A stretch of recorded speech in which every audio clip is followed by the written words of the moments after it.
बिस्मिल्लाहिर्रहमानिर्रहीम, अस्सलाम वालेकुम। यकीनन आप तमाम लोग बिजली के होश रुबा बिलों से बहुत तंग होंगे और वाकई सूरत हाल बहुत ख़राब है। बिजली के जितने बिल आ रहे हैं किसी भी शख्स के लिए वो अफोर्डेबल नहीं रहे, चाहे उसका ताल्लुक किसी भी क्लास से है, किसी भी तबके से है। एक वक्त था कि लोग जब हमें या किसी भी इदारे या NGO को या किसी भी मुखय्यर शख्स को मदद के लिए कहते थे तो राशन मांगा करते थे आमतौर पर। अब ये हालत हो गई है कि जब आपको कोई मदद के लिए रोकता है या मदद की दरख्वास्त करता है तो वो आम तौर पर ये कहता है हाथ जोड़ के कि मेरा बिजली का बिल जमा करवा दे।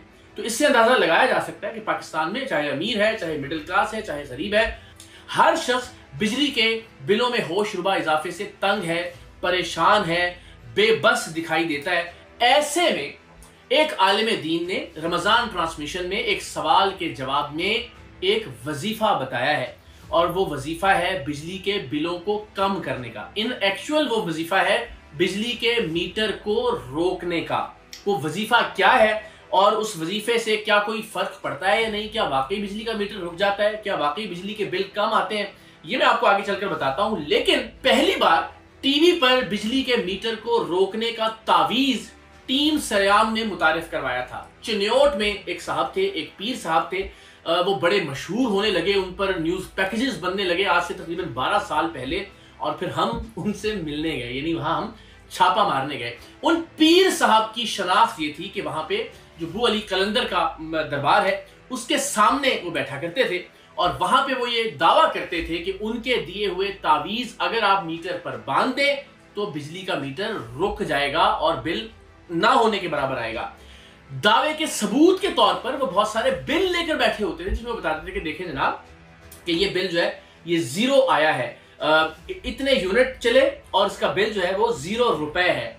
उस बिल की कॉपी की वजह से उनको और शोहरत मिलना शुरू हुई। लोग जौक दर जौक उनके पास आने लगे बिजली का मीटर रोकने का तावीज हासिल करने के लिए और कौमी सतह पर, नेशनल लेवल पर वो पीर साहब मशहूर हो गए। मैंने आपको बताया कि न्यूज चैनल्स पर उनके पैकेजेस भी चलना शुरू हुए और हम वहां पर गए, हमने उनको जाकर देखा। आप यकीन कीजिए वो शख्स ना पढ़ना जानता था ना लिखना जानता था। वो जो तावीज बना कर दिया करता था उस पर वो सिर्फ लकीरें बनाता था। और जब हमने उससे पूछा कि तुम्हें कोई आयत आती है, कोई सूरत आती है, ये तुम क्या लिख के दे रहे हो, तो उसके पास इसका कोई जवाब नहीं था। और अल्टीमेटली जाहिर है वो जो बिल की तहकीक हमने की तो वो मकामी जो वाबदा कंपनी थी, ये मकामी एहलकार थे, उनका एक टेक्निकल फॉल्ट था। उस फॉल्ट की वजह से उसने एक पूरा नैरेटिव क्रिएट किया कि मेरे पास वो तावीज मौजूद है कि जिससे बिजली का मीटर रुक जाता है। लेकिन अब उससे ज्यादा संजीदा मामला हुआ। नेशनल टेलीविजन पर रमजान ट्रांसमिशन में मौलाना आजाद जमील साहब के नाम से एक शख्सियत है, उनसे जब ये सवाल किया गया कि क्या कोई वजीफा है जिससे बिजली का बिल कम आए। हमारी बहन जवेरिया सऊद उस ट्रांसमिशन को होस्ट कर रही है, बहुत ही काबिल एहतराम। तो मौलाना आजाद जमील साहब ने कहा कि बिल्कुल इसका एक वजीफा है और 100% यकीन के साथ उन्होंने कहा कि आप बिजली के मीटर पर जाएं और उंगली से जम जम लिखें जिससे आपका बिजली का बिल कम आएगा। गालिबन इसके पीछे जो मंतिक या लॉजिक ये है कि जाहिर है जम जम का जो लफ्ज है वो किसी को रोकने के लिए, जब ये चश्मा फूटा तब भी जम जम कहा गया कि पानी रुके। तो गालिबन इससे मीटर को रोकना मकसूद है कि अगर आप उस पर जमजम लिख देंगे तो बिजली का मीटर रुक जाएगा। बिस्मिल्लाहिर्रहमानिर्रहीम पढ़िए। मौलाना साहब ने कहा मीटर पर जमजम लिखिए, इससे बिजली का बिल इंतहाई कम आएगा। और उन्होंने कहा कि हर 15 दिन बाद आपने इस वजीफे को दोहराना है, यानी आपने हर 15 दिन बाद बिजली का जो मीटर है उस पर जाकर बिस्मिल्लाहिर्रहमानिर्रहीम पढ़कर जमजम लिखना है और मौलाना आजाद जमील साहब के मुताबिक आपका बिजली का बिल निहायत कम आएगा। मीटर पे जाके लिख लेना है जम जम, आज कर लें और 15 दिन बाद फिर करें, इंशाल्लाह ये भी मैं गारंटी से कहता हूं आपकी बिजली का बिल कम आएगा। अब कोई बईद नहीं है कि इस मुल्क के हजारों लाखों ज़ईफुल एतकाद लोगों ने वाक़अतन जाकर अपने मीटर पर बिस्मिल्लाहिर्रहमानिर्रहीम पढ़ के जम जम लिखना शुरू भी कर दिया हो। और यह भी कोई बईद नहीं है कि किसी को उस मीटर में उंगली देने की वजह से करंट भी लग गया हो। अल्लाह सबको अपने हिफ्ज़ व अमान में रखे। लेकिन मौलाना आजाद जमील साहब की जो शख्सियत है, जाहिर है उनका जो पहला तारुफ आपके और हमारे लिए, हम सबके लिए, वो ये था कि वो मौलाना तारिक जमील साहब की आवाज जैसी आवाज में गुफ्तगू करते हैं, उन जैसा लबो लहजा इख्तियार करते हैं और गुफ्तगू करते हैं। लेकिन उनका जो इल्मी कद है उसका अंदाजा बहरहाल इस एक वीडियो से भी हो जाता है और इससे पेशतर भी।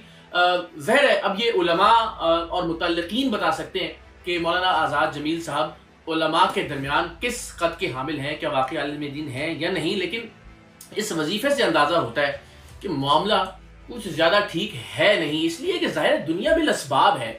یہ نہیں ہو سکتا، ہمارے دین نے بھی کبھی اس طرح کی فضولیات کا درس نہیں دیا۔ بھائی اگر آپ کو بجلی کا بل کم کرنا ہے تو آپ کو بجلی کے استعمال پر کچھ پابندی لگانا ہوگی۔ آپ کو یہ نہیں ہو سکتا کہ آپ بجلی کے میٹر پر ہر 15 منٹ بعد انگلی سے زمزم لکھیں اور اندر آ کر جو ہے وہ اے سی چلاتے رہیں، جو لائٹس ہیں ان کا بے تحاشا استعمال کریں، ہر بجلی سے استعمال ہونے والی چیز ہر وقت چلتی رہے اور الٹیمیٹلی آپ توقع کریں کہ بجلی کا بل آپ کو کم آئے گا۔ بلکہ اس طرح کے علماء کی جانب سے اس طرح کے نام نہاد وظائف بتانے سے آپ لوگوں کا نقصان کر رہے ہیں۔ اگر کوئی آپ پر یقین کرتے ہوئے، آپ پر ایمان لاتے ہوئے زم زم لکھے گا میٹر پر اور پھر اس کے بعد جا کے گھر کی ساری لائٹیں جلا دے گا 30 دن کے لیے، تو الٹیمیٹلی بیچارہ مارا جائے گا جب بل آئے گا بجلی کا اسے۔ پھر وہ کہاں کی زبان پکڑے گا آپ کا، پھر وہ کہاں کے آپ سے سوال کرے گا۔ تو خدا کے واسطے ایسی چیزوں کی ترویج سے باز رہیے۔ بلکہ میں بہت خوش ہوا ایک ویڈیو کلپ دیکھ کر، عمیر صاحب ہیں جو اداکار ہیں، ان کی جانب سے کلپ بنایا گیا کہ بالکل ٹھیک بات ہے کہ وظیفہ ہے، اس میں آپ انگلی سے بسم اللہ الرحمن الرحیم پڑھیے اور میٹر پر جانے کی بجائے بجلی کے بٹن آف کرنا شروع کیجئے، اس سے فرق پڑے گا بجلی کے بل میں۔ اور پھر انہوں نے انگلی کا اشارہ کر کے کہا کہ بسم اللہ الرحمن الرحیم پڑھ کے اس کا استعمال کیجئے، اس سے بجلی کے بل پر فرق پڑے گا۔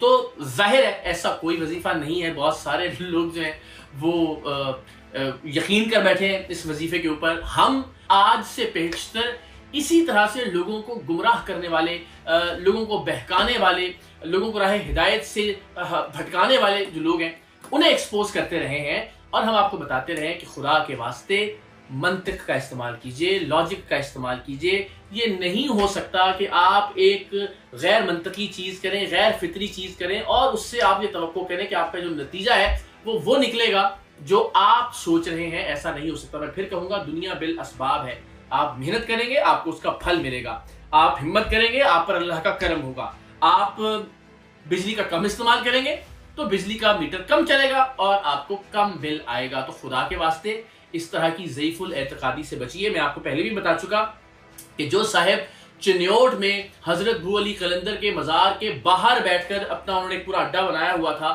اور پورا علاقہ دور دور سے لوگ ان کے پاس آتے تھے کہ جی آپ ہمیں تعویذ لکھ دیں جو ہم بجلی کے میٹر پر باندھیں اور بجلی کا میٹر رک جائے، وہ صاحب ایک فراڈ نکلے، انہیں لکھنا تک نہیں آتا تھا، وہ صرف لکیریں بنایا کرتے تھے اور وہ تعویذ دے دیتے تھے، اور کوئی ایک بل جو غلطی کی وجہ سے آ گیا اس کو انہوں نے مارکیٹنگ کے لیے استعمال کیا۔ تو میری درخواست ہوگی آزاد جمیل صاحب سے بھی، اگر وہ واقعی عالم دین ہے اس پر بھی ظاہر تحقیق ہونی چاہیے، تو خدا کے واسطے آپ ایک نیشنل ٹیلی ویژن پر بیٹھ کر امت مسلمہ کو گمراہ کن عقائد کی جانب مت لے کر جائیے، ان کو بتائیے کہ بھائی دین آپ کو یہ درس دیتا ہے کہ جو چیز آپ کریں گے اس کا نتیجہ آپ کو ملے گا۔ یہ نہیں ہو سکتا کہ آپ جو ہے نا وہ زمزم لکھیں اس لیے کہ زمزم کا مطلب ٹھہر جا رک جا، آپ اپنی میٹر پر لکھیں، اب اس میں کسی کی جان چلی جائے، وہ روزانہ 15 دن بعد جو ہے نا وہ میٹر سے چھیڑخانی کر رہا ہے، اپنی انگلی ڈال رہا ہے اور اس میں کسی کا نقصان ہو جائے، وہ زیادہ بجلی استعمال کر بیٹھے آپ پر یقین کر کر اور بل زیادہ آ جائے، کون اس کا جواب دے ہوگا؟ تو جناب میری آپ سے درخواست یہ ہے کہ خدا کے واسطے چاہے حق خطیب جیسے فراڈیے ہیں جو آپ کے منہ سے کیلے نکالتے ہیں، جو منہ سے زنجیریں نکالتے ہیں، آپ کو اس طرح کے قصے اور کہانیاں سناتے ہیں اور اپنا دھندا چلاتے ہیں، یا چاہے اس طرح کی شخصیات ہیں جو ضعیف الاعتقادی کو اس طرح کے نام نہاد وظائف سے فروغ دے رہی ہیں، خدا کے واسطے ان سے اپنے ایمان کو، اپنے عقیدے کو بچائیے۔ اللہ پر توکل ضرور کیجئے لیکن خدا کے واسطے پہلے اسباب کیجئے، پہلے محنت کیجئے، پہلے اپنے حصے کا کام کیجئے، پھر اس کے بعد نتیجے کی توقع کیجئے۔